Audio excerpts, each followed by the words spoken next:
This is the Patricia Show. My name is Patricia. Please thank you so much for tuning in. Please press like, subscribe, and share.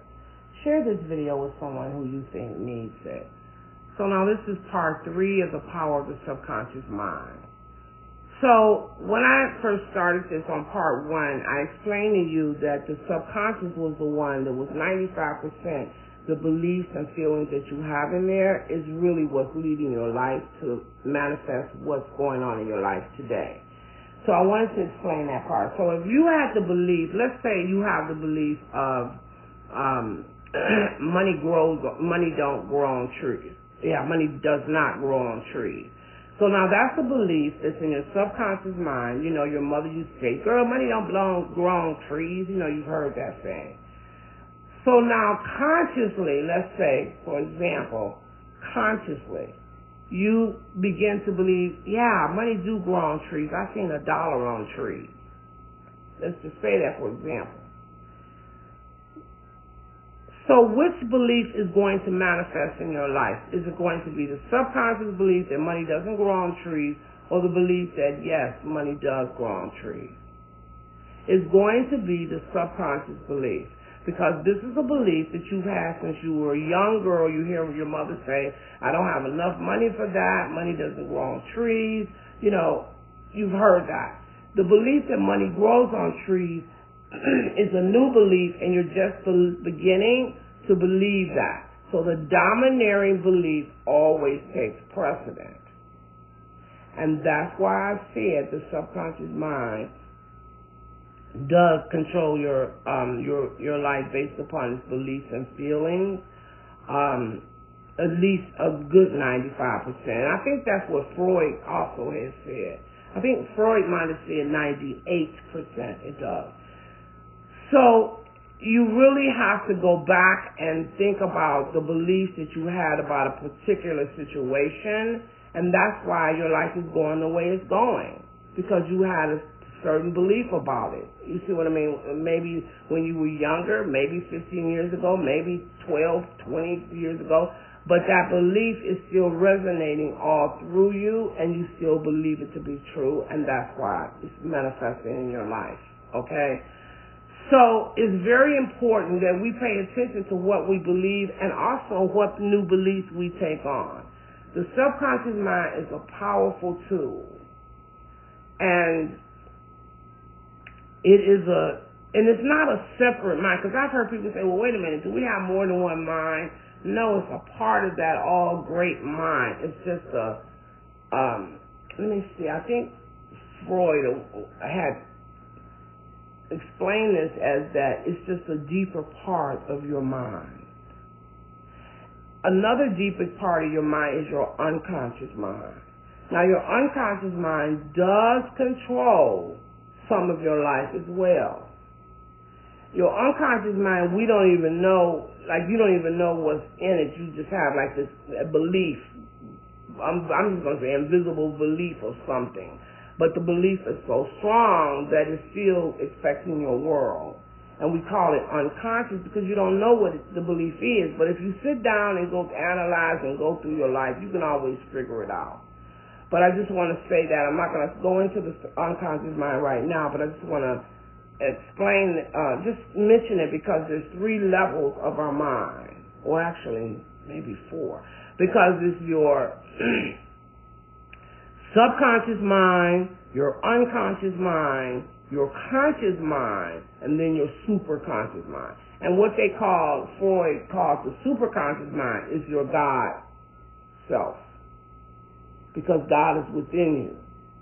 So your God self. So actually it's like 4 different levels of your mind. You are dealing with, what you're dealing with now is your subconscious mind, your conscious mind, and your unconscious mind. But now you already understand your conscious mind, because that's the thoughts that you have every day. The difference is you think the thoughts that you have every day is affecting your life right now. No, your conscious mind affects your life in the future, because all of those thoughts that you're thinking right now will go into the subconscious mind, and it will affect how your life is in the future.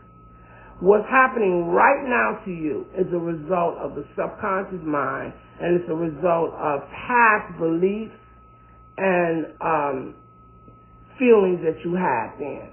So now somebody asked me, how is your feeling? What do you mean your feelings? How does your feelings affect? Let's say that you're afraid of a cat. And you've been afraid of a cat all your life. That's feeling. Okay? So that's a feeling you have. So every time you come around a cat, what's going to happen? Your subconscious mind is going to trigger and give you the feeling of fear. So your belief is, one area, but then your feelings are too. So let's say you were afraid of, some women or some people are afraid of African American men. They could be sitting, you could see a white lady sitting at this is hypothetically, she's sitting at the bus stop. And then a black man comes walking down the street, and she immediately takes her purse and pulls it close to her. Why? Because the fact that he's a black man, the subconscious mind is triggered. There's fear. There's some type of fear there, so she grabs her purse. Okay? Now, she might even not know what the fear is. If you turn around and say, why did you grab your purse? She might say, I didn't grab my purse, because it's done so automatically. Maybe when she was a child, she had been told something about black men or something, and she see a black man and that memory comes up, the feeling comes up, oh, he's black, and she reacts. This is the truth. So if you want to really understand how God set us up in the beginning, you have to go back and understand these things and understand that you're operating from that subconscious mind. Whatever those fears, so whatever fears you have comes up from the subconscious mind. So now, how can we change so that our future lives can be filled with prosperity, love, and peace? How can we do that? By not allowing your conscious mind to focus on darkness or negativity, or focus on things that are not of God's perfection. When you focus on, oh, look at that dress she got on. Girl, that's an ugly dress. Those shoes are too. So you're criticizing. You're focusing on the negative part of this person's being. And it just opens it up to more negativity, because what you focus on is what you attract. So if you focus on, oh my goodness, she's such a beautiful person, she's so nice and sweet, then you're focusing on positive things, and you open yourself up to receive positive things. I'm going to give you a video on electrons, because I haven't even talked about electrons, and how one negative electron that you send out in the universe attracts 1,000 more negative electrons. So I'm going to explain that to you in another video. But that's the principle that I'm trying to tell you now, teach you now, is that when you focus on negativity, you attract negativity to you. When you focus on positive, you attract positive to you. So what you could do to make your future life be filled with prosperity, success, is that you focus on those things.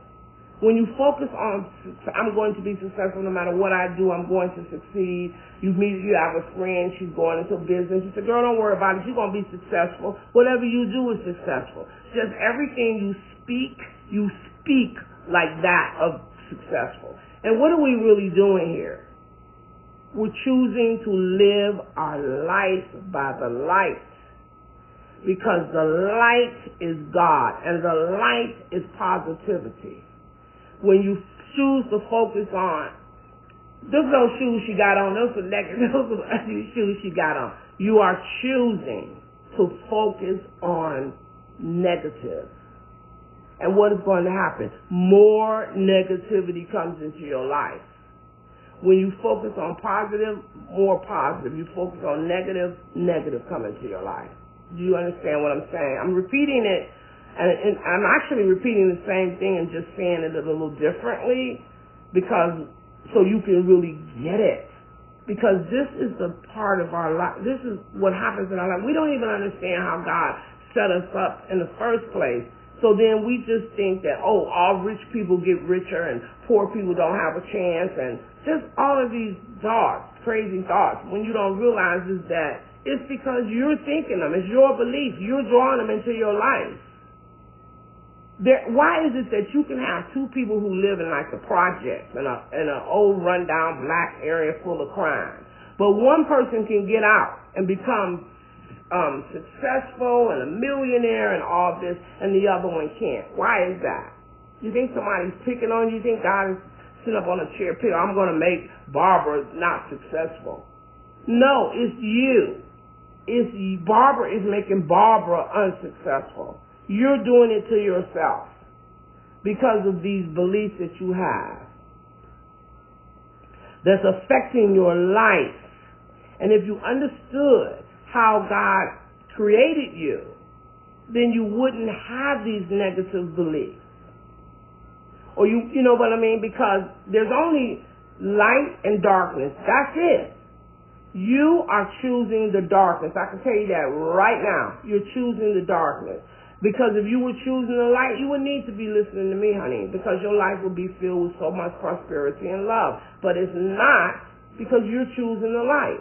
Bet you any money, you're sitting up criticizing others, you're gossiping, you're allowing the negativity to come in your life. When you allow the negativity to come in your life, more just rushes on in. It's almost like you crack the door. You say a couple of things negative, you focus on negative things, you focus on criticizing and gossiping, and all of a sudden the door that knocked you down and all that negativity just came in on you.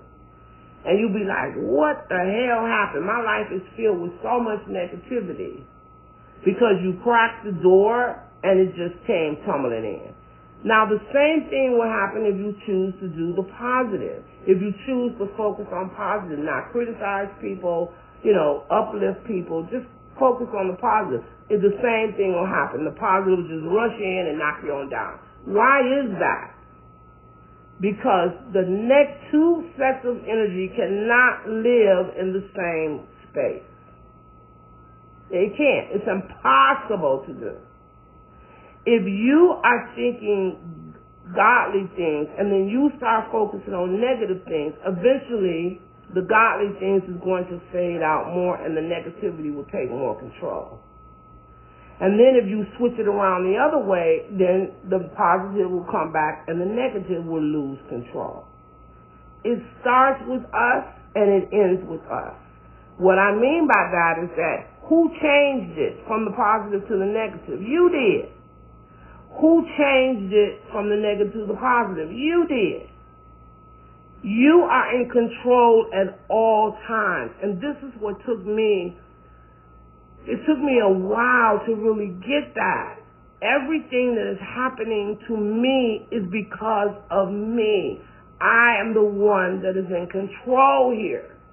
I didn't realize I was in control. I'm thinking, oh, these negative things are in control because it's just taking over my life. I'm having so much bad luck, blah, blah, blah, blah, blah. But it's me because I'm allowing it into my space. And when you allow something, what I just say, it falls in, all just takes control, and you be like, please help me, I can't get up, this negativity is so much on me. But when you realize, hold up, I could change this. I got it like this. I mean, when I say I got it like this, meaning I started this onset of this negativity falling on me. I'm the one started it by my thoughts, feelings, and beliefs. I can surely change it by my thoughts, feelings, and beliefs. You understand what I'm saying? That is hard for people to swallow sometimes because you don't want to think that you're responsible for your life going bad. You always want to say, why is God doing this to me? Oh, God, help me with your help. Why you doing this to me? It's you. So that's actually going to be my next video that I'm going to tell you about. You are in control of your life at all times. You just don't know it. Thank you for tuning in to The Patricia Show. My name is Patricia. Have a good week.